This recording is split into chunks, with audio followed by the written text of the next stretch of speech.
국어 사전에서 의외는 전혀 생각이나 예상을 하지 못함이라고 정의하고 있습니다. 이 의외는 한자어예요. 그래서 중국어로는 EY라고 말합니다. 보면 중국어 EY는 명사와 형용사 두 가지로 사용됩니다. 이 EY가 형용사로 사용될 때는 의외이다, 뜻밖이다, 예상 밖이다 라는 뜻이죠. 한글의 의외와 같습니다. 그런데 EY가 명사로 사용될 때는 뜻밖의 사고, 불의의 재난을 의미합니다. 그래서 파성러 EY 그러면 예상하지 못한 뜻밖의 사고가 발생했다라는 뜻이죠. 지난 주일에 생각지도 못한 일이 발생했습니다. 예배 후 우리가 맛있게 식사하고 있을 때 교회 옆 카센터 앞에 주차된 4대 차량의 주차 위반 벌칙금이 부과되었습니다. 지난 10년 동안 단 한 번도 일어나지 않았던 EY가 발생한 거죠. 벌칙금이 부과된 4대의 차량 중 한 대는 카센터에 수리를 맡긴 차량이고 나머지 3대는 예배 드리러 오신 우리 교인들의 차량이었습니다. 불행 중 다행인 것은 이 3대 차량 소유주들이 모두 신앙이 좋은 가정이에요. 만약에 신앙생활을 막 시작했거나 믿음이 약한 분 교회에 왔다가 벌칙금을 부과받으면 괜히 오늘 교회에 왔다 시험에 들 수도 있습니다.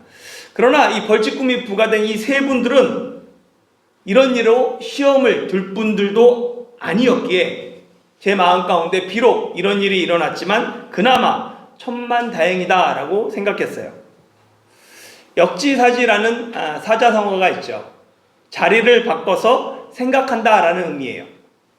만약 내가 예배 드리러 교회에 왔는데 내가 이런 일을 당했다면 내 마음은 어땠을까 이걸 생각해 보았습니다. 이 와인은 누구에게나 발생할 수 있어요. 그 차량이 내 차량일 수도 있습니다.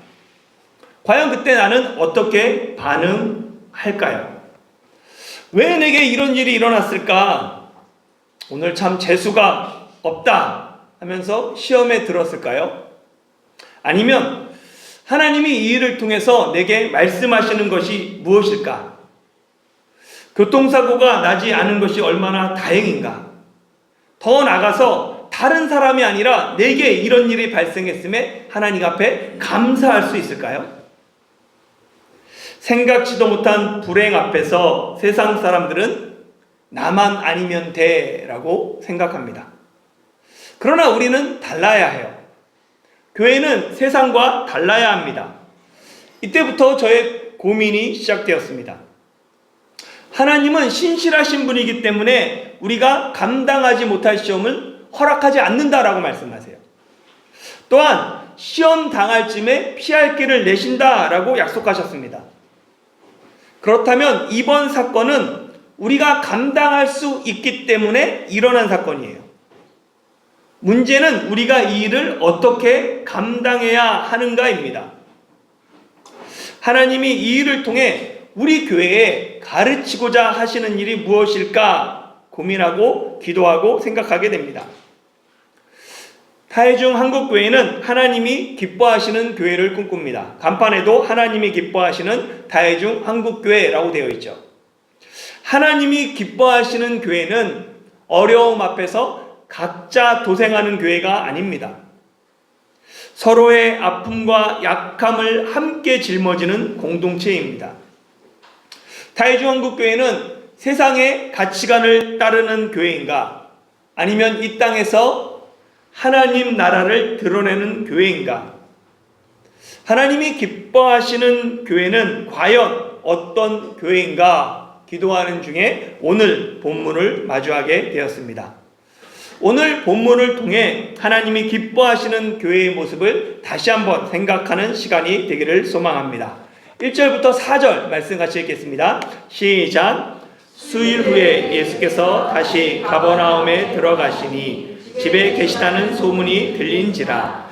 많은 사람이 모여서 문 앞까지도 들어설 자리가 없게 되었는데 예수께서 그들에게 도를 말씀하시더니 사람들이 한 중풍병자를 네 사람에게 메어 가지고 예수께로 올세 무리들 때문에 예수께 데려갈 수 없으므로 그 계신 곳에 지붕을 뜯어 구멍을 내고 중풍병자가 누운 상을 달아내리니.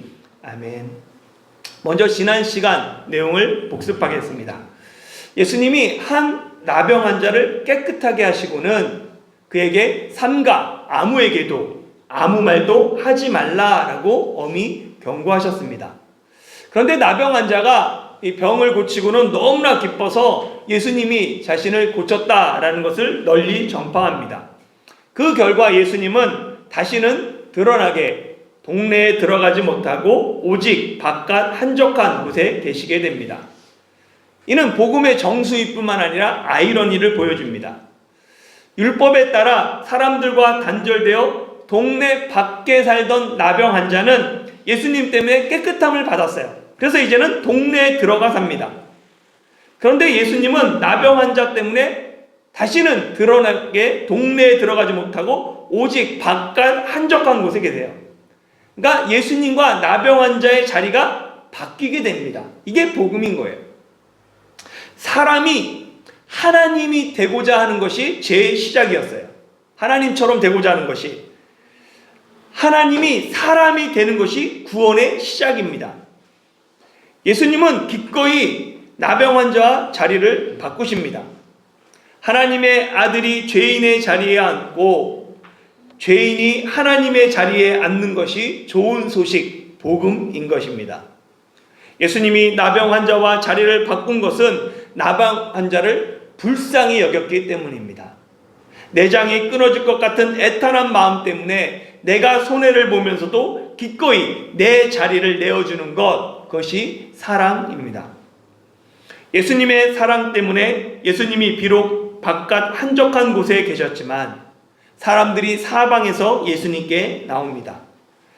예수님이 계신 곳에 사람들이 모이죠. 진리가 있으면 그곳이 부흥합니다. 화려한 건물이나 세련된 시스템이나 편리한 교통 등은 부차적인 것들입니다. 중요한 것은 그곳에 진리가 있는가, 예수님이 그곳에 계신가가 가장 중요합니다. 저는 가끔 그런 생각을 해요. 현재 우리 교회가 하나님의 은혜로 생각지도 못하게 타해중시 중심에 거의 있어요. 그런데 만약 교회가 외곽, 변두리, 찾기 힘든 곳에 있다면 사람들이 찾아올까? 타해중 한국교회가 진리 위에 서 있으면 위치는 중요하지 않습니다. 이곳에 예수님이 계시면 진리에 갈급한 사람들이 모입니다. 타해중 한국교회가 예수님의 사랑 안에서 진리 가운데 든든히 서가는 교회가 되기를 간절히 소망합니다. 오늘 본문에 보면 시간적인 배경은 예수님이 바깥 한적한 곳에 계신 지 수일이 지난 후입니다. 그러니까 예수님을 향한 대중들의 흥분이 충분히 가라앉은 후에 다시 예수님이 가버나움에 들어오십니다. 그러나 예수님이 집에 계시다라는 소문이 퍼지자 이전의 열기가 다시 살아나죠. 많은 사람이 예수님이 계신 집에 모이고 모인 사람이 너무 많아서 집 앞뿐만 아니라 문 밖에도, 대문 밖에도 들어설 자리가 없었습니다. 예수님은 그 모인 사람들을 향해 도를 말씀하셨죠. 이 도라고 번역되어 있는 헬라어는 노고스입니다. 그러니까 말씀, 복음을 뜻하죠. 예수님이 모인 사람에게 말씀을 가르치고 있을 때 바깥에서는 사람들이 한 중풍병자를 네 사람에게 메고 왔습니다. 중풍병은 뇌졸중을 의미합니다. 뇌로 가는 혈관이 막히거나 터져서 몸의 일부 또는 전신이 움직일 수 없는 병이 중풍입니다.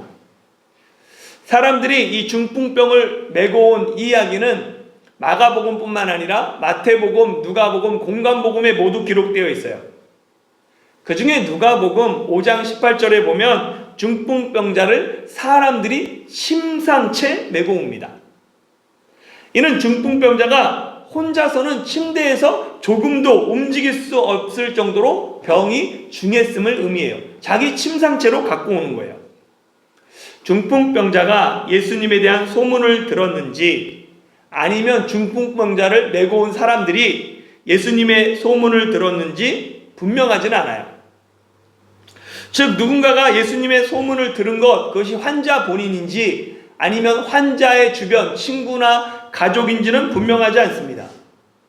그러나 분명한 것은 그들에게 예수님에 대한 믿음이 있었다는 사실입니다. 예수님께 가면 중풍병이 나을 것이야 라는 그런 믿음이 있었기에 그들은 예수님께 나옵니다. 둘로 나눠서 생각해 보겠습니다. 예수님에 대한 소문을 듣고 믿음이 생긴 사람이 중풍병자라고 가정하고 먼저 이야기하겠습니다. 삶의 소망을 잃어가던 중풍병자가 어느 날 예수님이 나병 환자를 고치셨다라는 소문을 듣습니다. 예수님의 소문을 들은 중풍병자는 예수님을 만나면 내 병도 나을 것이라는 믿음과 희망이 생겼습니다. 그런데 예수님이 바깥 한적한 곳에 계세요. 그리고 예수님의 소문이 점점 잠잠해집니다. 그렇게 희망도 사라지는 것 같았죠.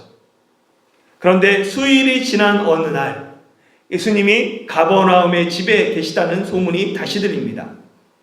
이때 이 기회를 놓치면 다시 언제 이런 일이 생길지 모릅니다. 마음이 급해지죠.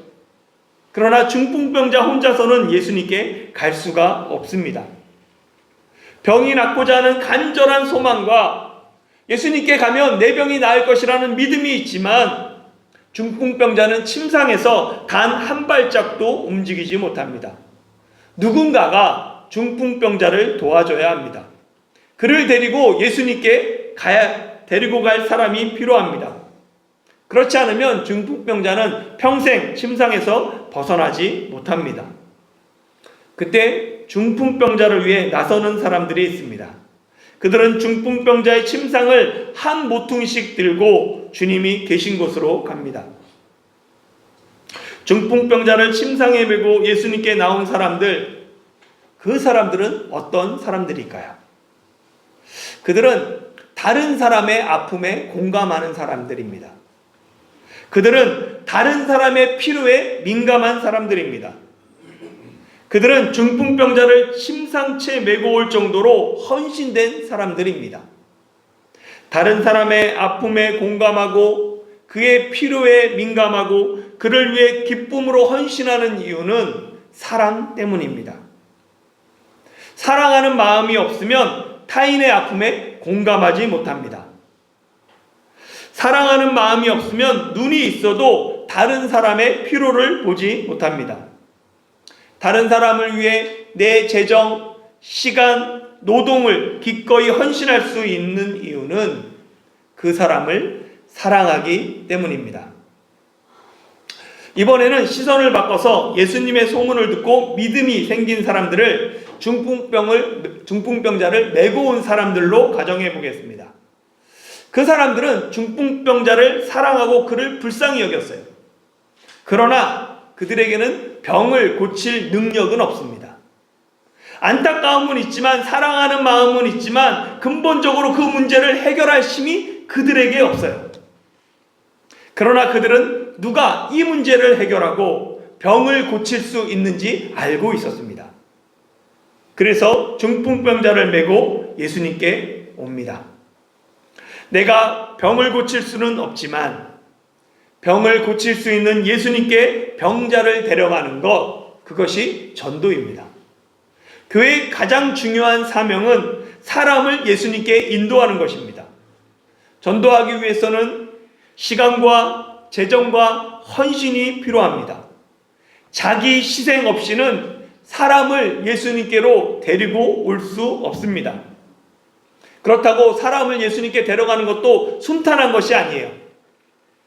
생각지도 못한 장애물이 있습니다.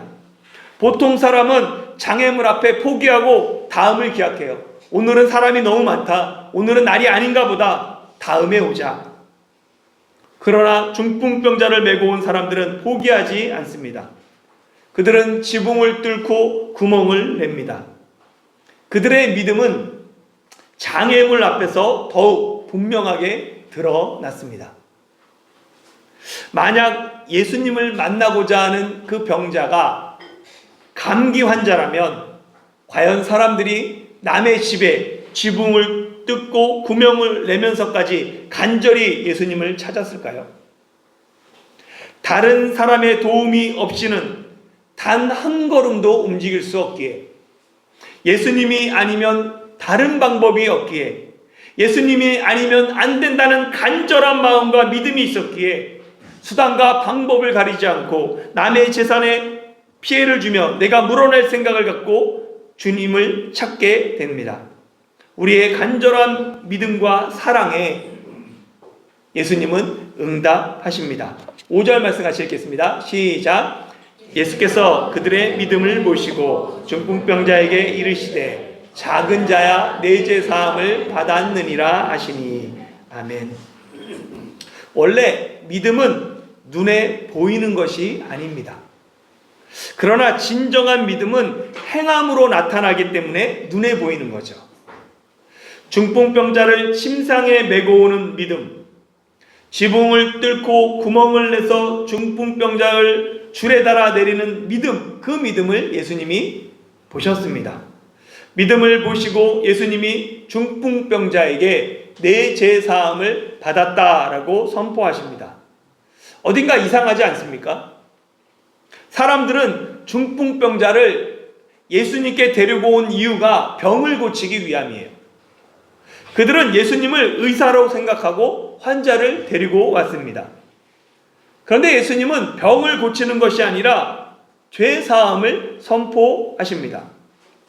왜 예수님은 중풍병자의 병을 고치시지 않고 죄 사함을 말씀하셨을까요? 모든 병이 죄와 관련된 것은 아닙니다. 그러나 죄로 인한 결과로 병이 생길 수 있어요.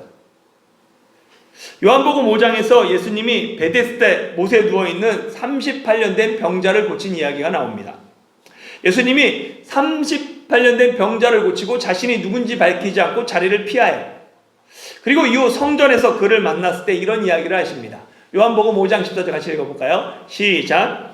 그 후에 예수께서 성전에서 그 사람을 만나 이르시되 보라 내가 나았으니 더 심한 것이 생기지 않게 다시는 죄를 범하지 말라 하시니. 아멘. 더 심한 것이 생기지 않게 다시는 죄를 범하지 말라라는 이 말씀은 그 병의 원인이 뭐였다는 거예요? 죄라는 의미입니다. 38년 된 병자는 죄로 인해 병이 생긴 대표적인 예입니다. 당시 많은 사람이 병을 죄의 결과로 생각했습니다. 가벼운 병은 죄에 대한 경고, 접촉사고, 죄에 대한 경고구나.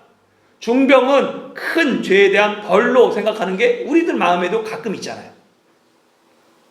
이런 사회적 편견으로 인해 오랜 병을 앓은 사람들은 늘 마음속에 죄책감에 시달렸습니다. 죄가 짓눌렀죠. 예수님의 죄사함은 그들의 죄책감을 먼저 해결하신 것입니다.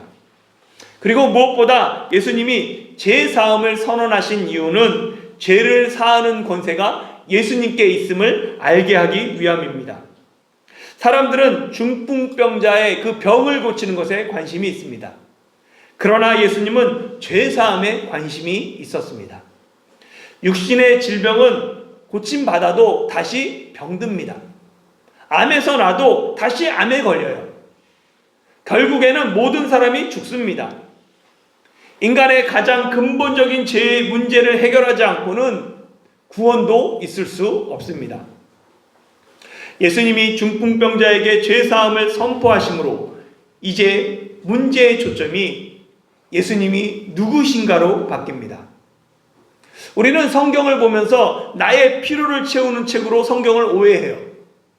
그러나 성경은 하나님의 뜻이 이 땅 가운데 우리들 가운데 어떻게 이루어졌는지를 설명하는 책입니다.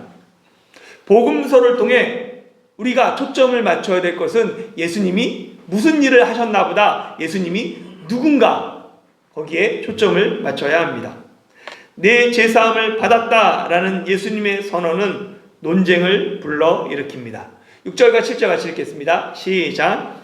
어떤 서기관들이 거기에 앉아서 마음에 생각하기를 이 사람이 어찌 이렇게 말하는가? 신성 모독이로다. 오직 하나님 한 분 외에는 누가 능히 죄를 사하겠느냐. 아멘. 죄 사함은 하나님의 고유 권한입니다. 그런데 예수님이 죄 사함을 선포하자 거기에 앉아 있었던 서기관들은 예수님의 이 죄 사함 선언하는 것 신성 모독이라고 생각했습니다.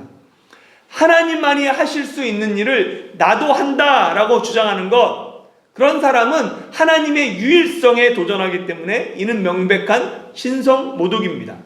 유대인들에게 신성 모독은 사형에 해당할 정도로 중범죄입니다. 예수님은 서기관들의 생각을 아셨죠. 그리고 이렇게 말씀하십니다. 8절부터 11절 말씀하시겠습니다. 시작. 그들이 속으로 이렇게 생각하는 줄을 예수께서 곧 중심에 아시고 이르시되 어찌하여 이것을 마음에 생각하느냐. 중풍병자에게 내 죄 사함을 받았느니라 하는 말과 일어나 내 상을 가지고 걸어가라 하는 말 중에서 어느 것이 쉽겠느냐. 그러나 인자가 땅에서 죄를 사하는 권세가 있는 줄을 너희로 알게 하려 하노라 하시고 중풍병자에게 말씀하시되 내가 내게 이르노니 일어나 내 상을 가지고 집으로 가라 하시니. 아멘. 중풍병자에게 내 죄 사함을 받았느니라 하는 말과 일어나 내 상을 가지고 걸어가라 하는 말 중에 어느 것이 쉽습니까? 여러분은 이 질문에 어떻게 대답하시겠습니까? 이 쉽다라는 뜻의 헬라어 유코포테론, 이것은 둘을 비교하면서 어느 것이 더 쉬운지를 나타내는 형용사입니다. 성경이 드물게 이 단어를 사용하는데요. 마가복음 10장 25절에 보면 낙타가 바늘귀로 나가는 것이 부자가 하나님의 나라에 들어가는 것보다 쉬우니라. 어느 게 쉽다는 거예요? 낙타가 바늘귀로 들어가는 것, 부자가 하나님 나라 들어가는 것, 둘 다 어려운 일입니다. 둘 다 매우 어려운 일이죠. 둘 다 어려운 일이지만 그럼에도 불구하고 하나를 더 쉬운 걸 고른다면 낙타가 바늘귀로 들어가는 게 더 쉽다라는 뜻이에요. 이런 구절이 몇 군데 나와요. 누가복음 16장 15절에 보면 그러나 율법의 한 획이 떨어짐보다 천지가 없어짐이 쉬우니라. 율법의 한 획이 떨어지는 것과 천지가 없어지는 것 둘 다 어려운 일입니다. 그럼에도 둘 중에 뭐가 더 어렵고 뭐가 더 조금 더 쉬워요? 율법의 한 획이 떨어지는 것이 천지가 없어지는 것보다 쉽습니다. 그럼 이제 다시 한번 본문을 보세요. 9절을. 중풍병자에게 내 죄사함을 받았느니라 하는 말과 일어나 내 상을 가지고 걸어가라 하는 말 중에 어느 것이 쉽습니까? 너무 어렵나요? 둘 다 어렵죠? 어려운 문제예요. 그렇지만 하나를 선택한다면 예수님 뭐라고 말씀하시냐면 내 죄 사함을 받았느니라 하는 말이 더 쉽다는 거예요. 왜 죄 사함이 일어나 걸어가라 하는 말보다 쉬울까요? 당시 사람들은 병자를 고치는 것보다 죄를 사하는 일이 더 어렵다고 생각했어요. 앞에서 말씀드린 것처럼 이건 하나님만이 하실 수 있기 때문에 하나님의 고유 능력이라고 믿었기 때문에 이게 더 어렵다라고 생각했던 거죠. 그러니까 예수님이 죄 사함을 선언하니까 신성 모독이다라고 생각했습니다. 그런데 이런 일반적인 사람들의 생각과 달리 예수님은 죄 사함을 받았다라고 말하는 게 더 쉽다라고 말씀하세요. 왜냐하면 이 죄 사함을 받았다라는 이 죄 사함을 입증할 방법이 없기 때문에 그래요. 죄 사함을 받았다는 말, 그래? 그런가? 어떻게 반박해요? 받았다는데? 일어나 걸어가라 라는 이 말은 바로 말과 함께 참인지 거짓인가 바로 증명됩니다. 일어나 걸어라 하고 있는데 못 걸어요. 그럼 거짓이잖아요. 일어나 걸어라 라는 이 말은 눈에 보이는 확실한 증거지만 내 죄사함을 받았다라는 말은 사람이 증명할 수 없는 영역입니다. 나쁘게 생각하면 사기꾼도 할 수 있는 말이 내 죄사함을 받았다라는 말이에요. 우리는 눈에 보이는 것을 더 의지하고 확신합니다. 그래서 누가 병을 고쳤다고 하면 아주 대단한 일이 일어난 것처럼 생각하죠. 그러나 사실 병을 고치는 기적보다 더 큰 기적은 예수님이 내 죄를 사하셨다는 사실입니다. 병은 의사도 고칠 수 있어요. 그러나 죄사함은 오직 그리스도의 구속으로만 가능합니다. 예수님이 세상 죄를 지고 가는 하나님의 어린 양으로 십자가에서 내 죄를 대속하셨다는 것, 그것이 가장 큰 은혜입니다. 예수님의 십자가를 통해 내가 새 생명을 얻었다는 것, 그것이 가장 놀라운 기적입니다.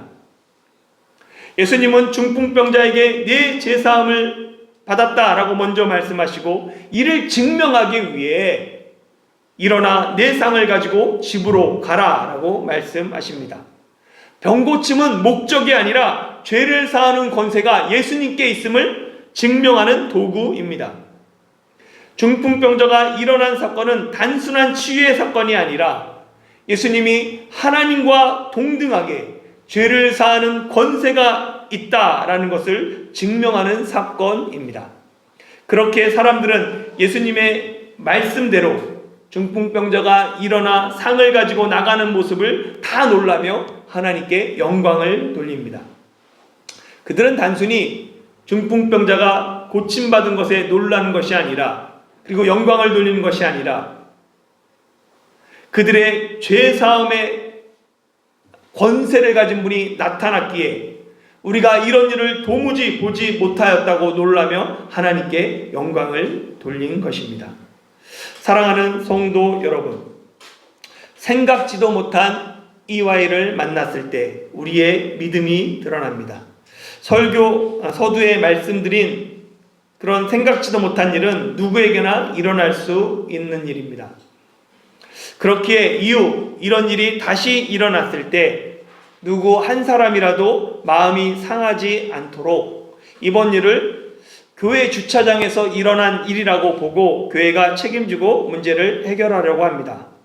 타이중 한국교회는 나만 아니면 된다는 세상의 가치관이 아닌 서로의 약함과 아픔을 함께 짊어지는 하나님의 나라가 되길 원합니다. 빌립보서 2장 4절과 갈라디아서 6장 2절 같이 읽어볼까요? 시작. 각각 자기 일을 돌볼 뿐더러 또한 각각 다른 사람들의 일을 돌보아 나의 기쁨을 충만하게 하라. 너희가 짐을 서로 지라. 그리하여 그리스도의 법을 성취하라. 아멘. 서로의 짐을 지고 각각 다른 사람의 일을 내 일처럼 돌봄으로 그리스도의 법을 성취하는 다이중 한국교회가 되기를 예수님의 이름으로 축원합니다.